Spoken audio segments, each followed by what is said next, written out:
Alright, good morning, YouTube. So this time we are back with an update to Purple Cherubi with a yellow base. So we'll go ahead and get right into things. We've gone ahead and laid everything out since this is an update video. Since we've already gone over the deck profile once in depth, we have just gone ahead and laid everything out so that way you can see the bigger picture for the update.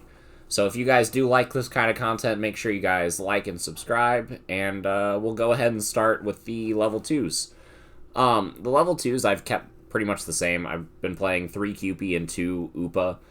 And the reason I've played this split is because both eggs are good, but they're both good at different points in the game.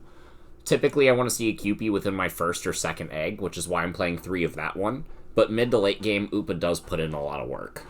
So, for the rookies, I am playing a very high number of yellow level 3s, but that's so that I have a very consistent game 1.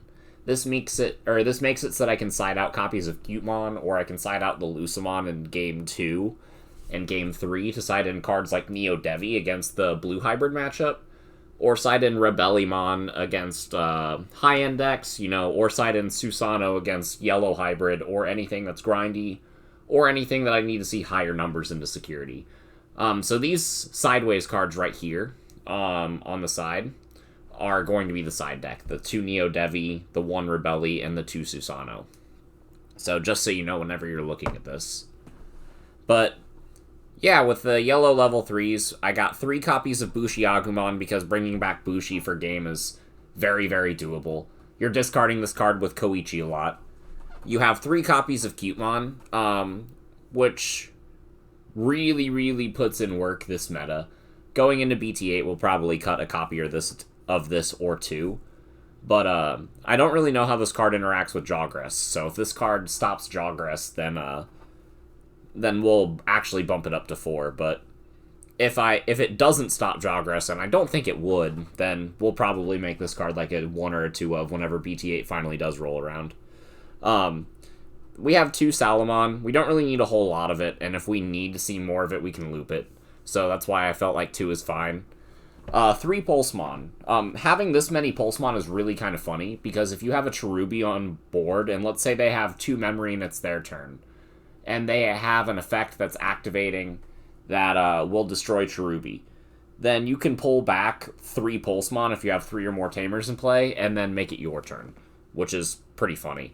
Pulsemon can also draw you a lot of cards.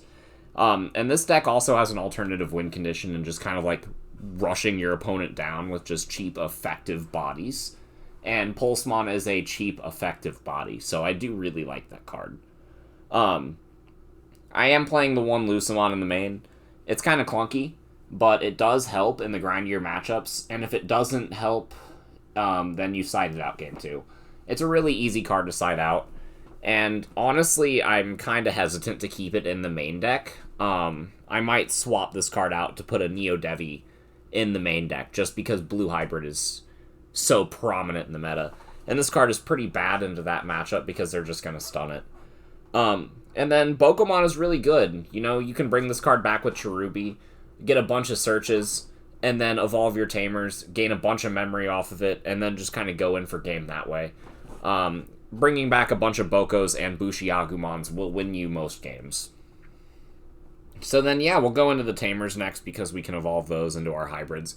As you can see, we just kind of got the 12 hybrids in a stack down here. The 4 Loe, the 4 Kaiser Leo, and the 4 Rihi. Just because they're the purple engine of the deck, don't really need much explanation as to why I'm playing 4 of each. Because they're kind of the backbone behind purple hybrids. They are the hybrids. So with the Tamers, I am playing the 4 Koichi because he's the new best one.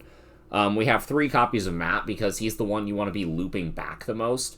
Looping back Matt is how you keep recurring copies of Deathclaw and Calling from Darkness. And these cards plus Cherubimon are your win condition. So 9 times out of 10, Matt is going to be grabbing back one of these 1-cost options or the Cherubimon. So Matt is really necessary at 3 in this list. And I've even considered bumping it up to 4. I feel like 3 is the bare minimum, and I'm very, very glad I bumped it up, because I don't think I was playing 3 in my initial list. So, moving right along, we have the 2 Mimi and the 1 Kari. Everybody kept commenting that I needed to play Kari, and Kari is really only good if you play multiple copies. That being said, it takes a lot of memory to get multiple copies into play, unless you are playing them with Cherubi, and I feel like playing Koichi or Matt with Cherubi is just better. Or even Analog Youth is better than playing Kari most of the time.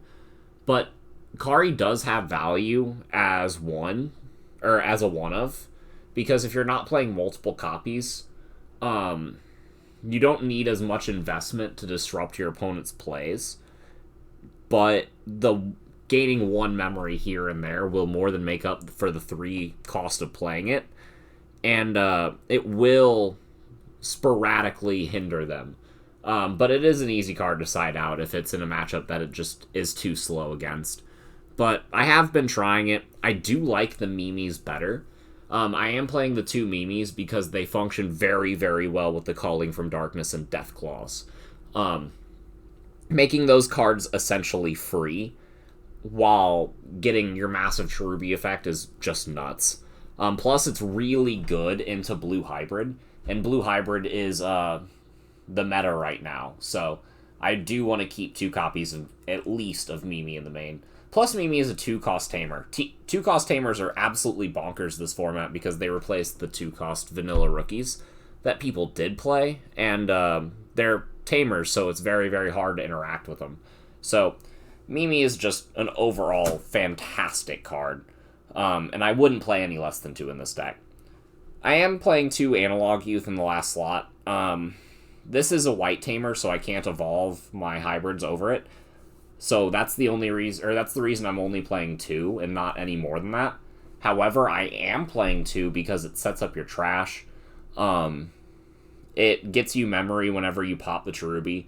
If you have a Koichi under your Cherubi, an Analog Youth in play, a Mimi in play, and you activate Deathclaw, then instead of paying a memory for Deathclaw, you're actually gaining 2, and then you activate all of your effects. So that's kind of bonkers. And Analog Youth is just one of those few tamers that kind of lets you interact with your opponent's turn. If they try to do anything to your board, it's just an overall fantastic card. So, yeah, that's about all I have to say for the tamers. So the rest of the purple Digimon that we play, I do play 3 copies of the boss himself, Big Bunny. I don't want to play 4 because I draw so many cards in this deck, and I do have the Calling from Darkness to recur it. I do have Analog Youth to grab it. It's not hard to see Cherubi, and the only times this deck really loses is if it bricks in its first hand, and then mulligans, and then bricks again. Which is very unlikely, but it does happen. And most of the time, whenever you're bricking with this deck, it's because you opened 2 or more Cherubi. So playing 3 minimizes those odds. And once you get a Calling from the Darkness into play, and you have Matt, then you can just keep looping. The loop is in effect, so you don't really need to see any more copies than the 1 per game. And then the last purple Digimon I am playing is the 1 copy of Rebelli in the main. It is going to be the only blocker we have, but like the Kaiser Leo, it will have retaliation. So that's kind of nice. It stops big stack decks, and it forces Blue Hybrid to spend all of its Source Strip cards on the Rebelli, which is kind of a deterrent from letting them deal with your other cards. So, but that's kind of nice, but 9 times out of 10, whenever you're playing that matchup, you're going to side Rebelli out for Neo Devi. Actually, not 9 times out of 10, every single time. Because having blocker doesn't matter against Blue Hybrid, they're just going to stun you. But against every other deck, Rebelli does put in work. So, 50% of the time it's great, which is why it's in the main deck. Which is incidentally why we have another one in the side deck. Basically, if you don't play against Blue Hybrid, you're siding in the second copy. And if you do play against Blue Hybrid, you're siding out Rebelli and Lucimon for the 2 copies of Neo Devi, and then you're siding out 1 more card, depending on their build, for a copy of Susano. And against, like yellow hybrids, you're siding out something. Probably the Schwartz. The Schwartzes aren't really doing much in that matchup. So you're siding out these cards for cards like Rebelli and Susano, because Susano will help you not deck out against that deck. But I guess that's a good segue into the options. I do play 2 Deathclaw and 1 Calling from Darkness. These are going to be the most important cards in the deck. They let you pop your Cherubi and get a bunch of really good plays. But Deathclaw also lets you trigger, like, Rihimon's effect. It also lets you take care of problematic cards like memory blockers, like Madoki Beta and Terriermon. And that's really nice. Plus, you can activate this and then trigger Mimi and then make it free. And if you have double Mimi in play, then you actually gain memory off of it. So that's really good.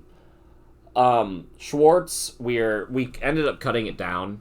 It is really nice to see Insecurity, but it does the exact same thing as Cherubi, and I made the deck more consistent, so I'm getting Cherubi more often.